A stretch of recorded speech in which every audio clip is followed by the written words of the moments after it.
चांदवडीतल्या सगळ्या वहिनींनो तुम्हाला माझा नमस्कार. मी तुमचा भैया म्हणजेच हर्षवर्धन देशमुख.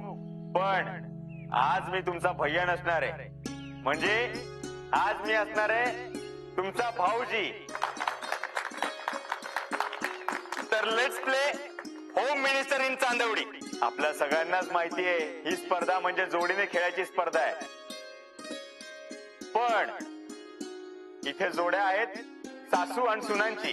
तरी तुला म्हणत होती लवकर चल म्हणून, पण जागची एवढी हालायला मागत नाही. अहो भैया थांबा. अहो आम्ही बी स्पर्धेत भाग घेणार आहे.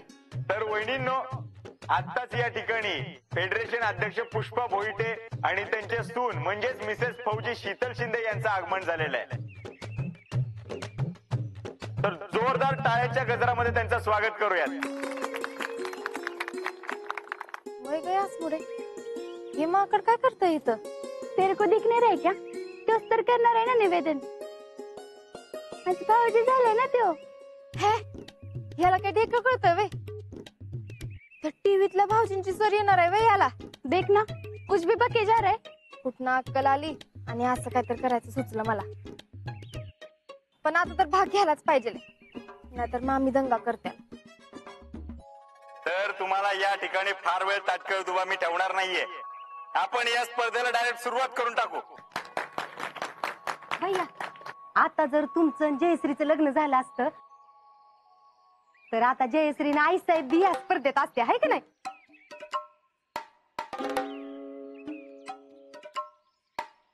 अहो नाही, पण एवढं काय नाही, पुढच्या वर्षी असतीलच की.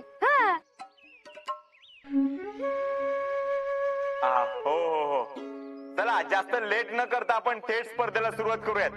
तर आजच्या या सासू सुनाच्या पैठणीच्या खेळामध्ये पहिला खेळ आहे म्हणजे फर्स्ट, ज्याच्यामध्ये सासून सुनेचं आणि सुनेनं सासूचं नाव घ्यायचंय. पण नाव घेताना एकमेकाचं कौतुक करायचंय. तसं अवघड वाटत नाही मला काय.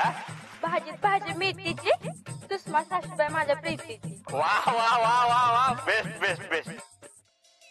1 लिटर दुधाचे केली बदामी खीर आणि सोनी माझी खूप खूप वीर.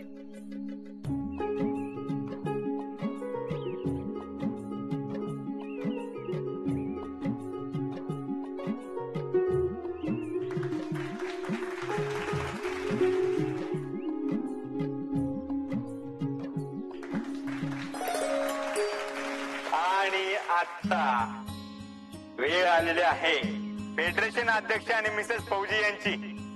मिसेस फौजी या नाव.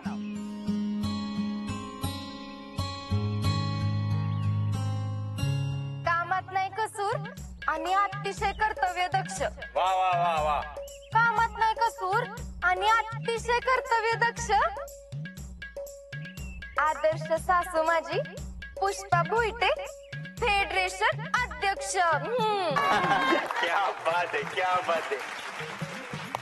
अध्यक्ष टपे बर का तुम्हाला. जोरदार नाव झालं पाहिजे तुमचं पण. भाई भाई वा. जरी असला डोळ्याव गोगल, जरी असला डोळ्याव गोगल आणि डोक्यावर फेडरेशनचा भार, तरी बी घर सांभाळण्यात सून माझी शीतल माझ्यासारखीच लई हुशार. अरे वा वा वा वा वा, जोरदार टाळ्या झाल्या पाहिजेत. या ठिकाणी आपला पहिला राऊंड जरी संपत असला, स्पर्धेला चांगली सुरुवात झालीये. पण पुढचा जो राऊंड आहे तो याच्यापेक्षा डेंजर आणि खतरनाक राऊंड असणार आहे. Are you ready?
वळूयात पुढच्या खेळाकडे. खेळ तसा एकदम सोपा आहे. आता तुमच्या समोर एक बशी ठेवलेली आहे. बशीमध्ये पीठ आहे आणि पिठाच्या खाली नाण आहे. तर काय करायचंय तुम्हाला, फुंकर मारून सगळं पीठ बाजूला करायचंय आणि खाली जे नाण आहे ते नाणं तोंडाने उचलून दाखवायचंय. जो हे सगळ्यात पहिल्यांदा करेल तो स्पर्धेचा विनर. रेडी आहे सगळे? चला एक एक पाऊल पुढे या स्पर्धक. शीतल तू थांब, मी खेळते आणि जिंकूनच दाखवते का नाही बघ. चला रेडी आहे का सगळे? होय होय. 1 2.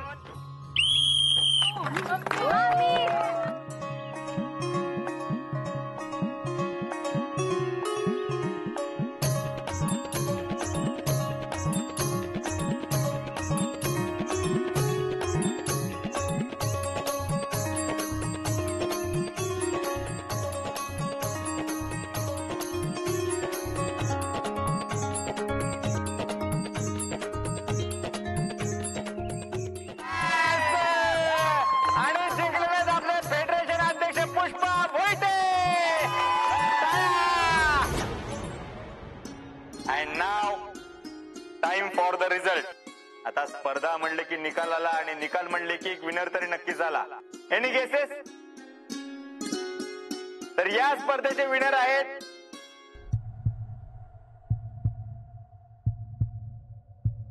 फेडरेशन अध्यक्ष पुष्पा भोईटे आणि मिसेस फौजी शीतल शिंदे.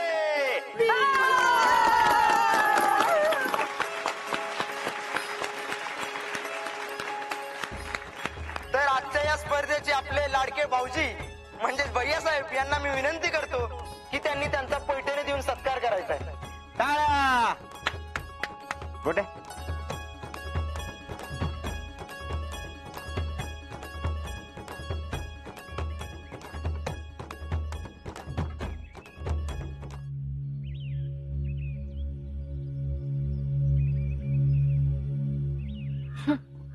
हर्षवर्धन, तुझ्या लोचटपणाला मी भीक घालत नसते. तुझा कुठला बी प्रयत्न यशस्वी होऊ देणार नाही मी. मामी, खर तर या पैठणीवर तुमचा हक्क आहे. होय, म्हणजे तुम्ही जसं सांगितलं तसं मी खेळले आणि म्हणूनच तर आपण जिंकलोय. हर्षवर्धन, तुम्ही मामींना पैठणी द्या.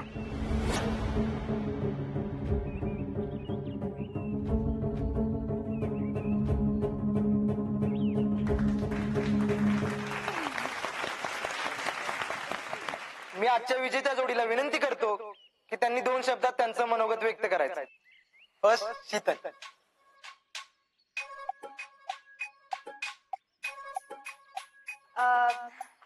खर तर जत्रेच्या कमिटीचे लई आभार. तुम्ही आमच्यासाठी स्पर्धा ठेवली. खर तर आम्हाला खेळायला लई लईच मजा आली बघा. आज आम्ही दोघी जिंकलोय, पण याचं खरं कारण म्हणजे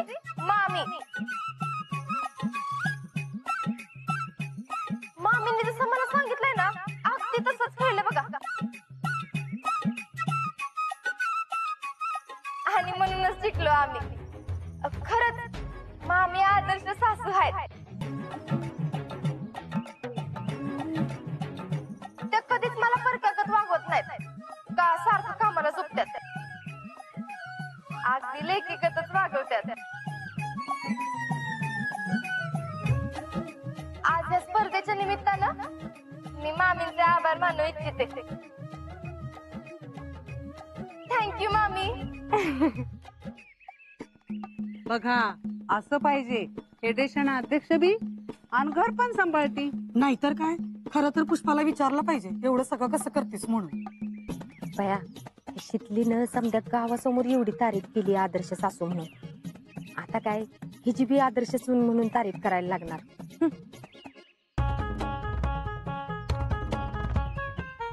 खरं तर माझी सून शीतल आदर्श सूनच आहे बघा.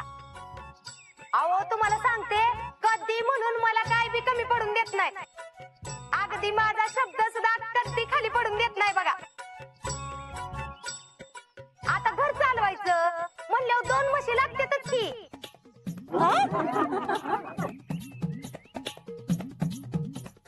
सगळं चांगलं चाललंय का नाही ते आमच्या शीतलमुळेच बघा. आमची शीतल आदर्श सुनच आहे बघा. हो फेडरेशन अध्यक्ष, एक क्वालिटी पोच होते की. होय होय देते की. भैया जरा जरा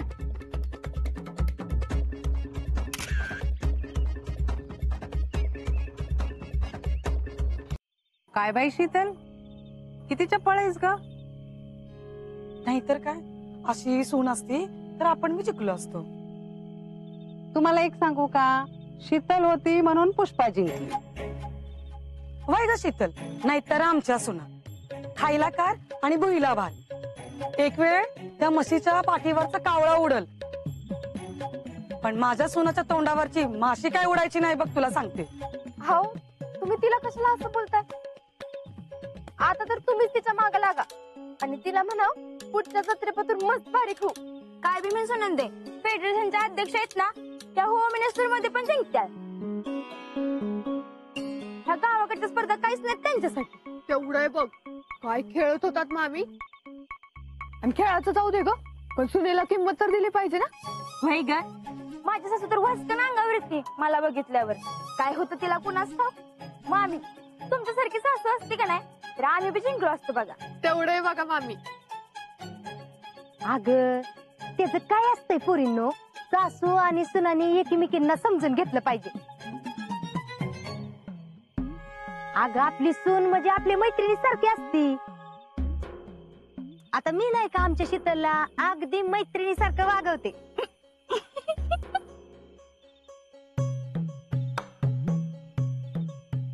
यास्मिन तुला लयच हसा येते आहे का नाही? नाही कसं आहे, तुझं बी लगीन झालं का नाही आणि तुला सासू आली ना मग तुला कळल. इसलिए तो मैं शादी नहीं कर रही. तर जसं काही या विषयावर लग्नच नाही करणार. अरे देवा, पुष्पे जेडे तुम्ही अजून हितच आहे वे. का हो काय झालं? अगं काय झालं काय? अगं चला की बिगी बिगी, पाय उचला. अगं कार्यक्रम इतके सुरू होईल की आता. होय बया, कार्यक्रम आहे का नाही? अयो हे पोरींनो चला ग चला लवकर. अगं थांब, त्या अंगावली पैठणी घरात ठेवून येतात तेवढी. हाय का आता घरात कशाला? आओ कळू दे की लोकांना होम मिनिस्टर कोणी जिंकलंय ती. बर बाया, तस तर तस. चला ग पोरींनो. बघितलं का पोरींनो, असं असतंय. आता आमच्या जीजी आणि मी कसं एकमेकींना समजून घेतो. तुम्हाला सांगू का, जीजी आमच्या म्हणल्या चला लवकर, मी ऐकलं. मग मी जीजींना म्हणलं पैठणी राहून दे, मग जीजींनी ऐकलं. असं एकमेकींना सांभाळून घ्यायचं असतंय. वय मामी, मी काय म्हणत्या, तुम्ही एखादं पुस्तकच का नाही लिहित?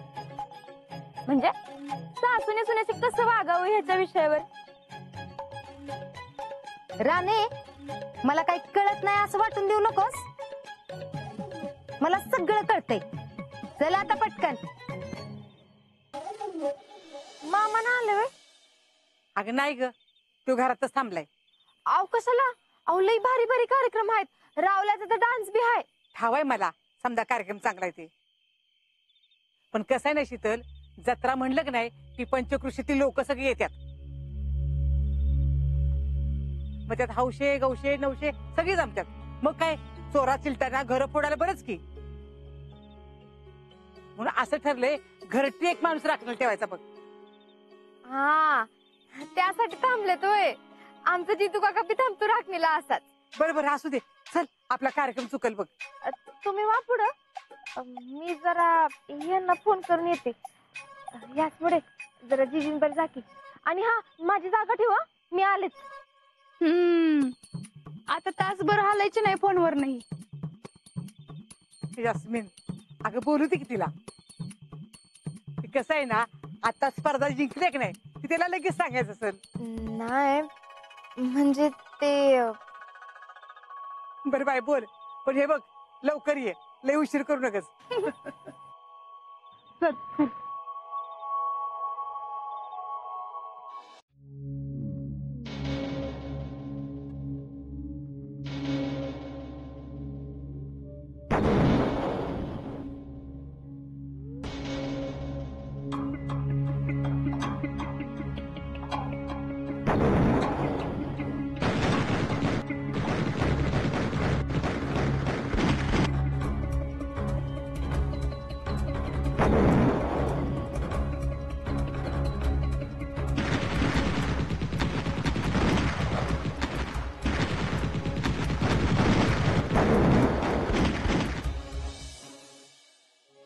काय माणूस आहे, एवढ्या कौतुकानं फोन लावते तर फोन बी उचलना झाल्यात.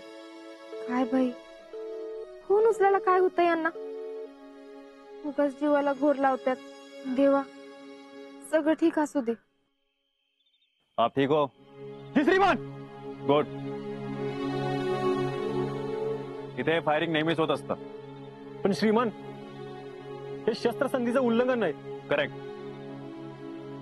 तुझं बरोबर आहे अजिंक्य, पण आपण इथे सीमेवरती आहोत. आपल्याला रूल्स स्ट्रिक्टली फॉलो करावे लागतात.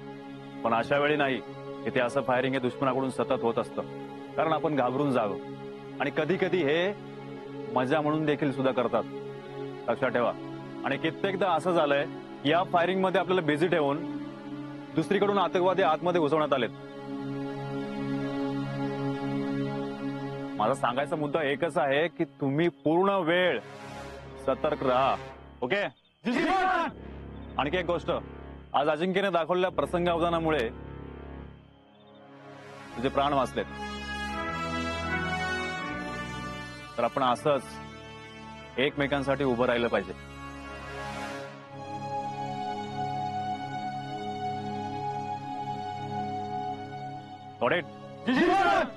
ओके, लाईन तोड.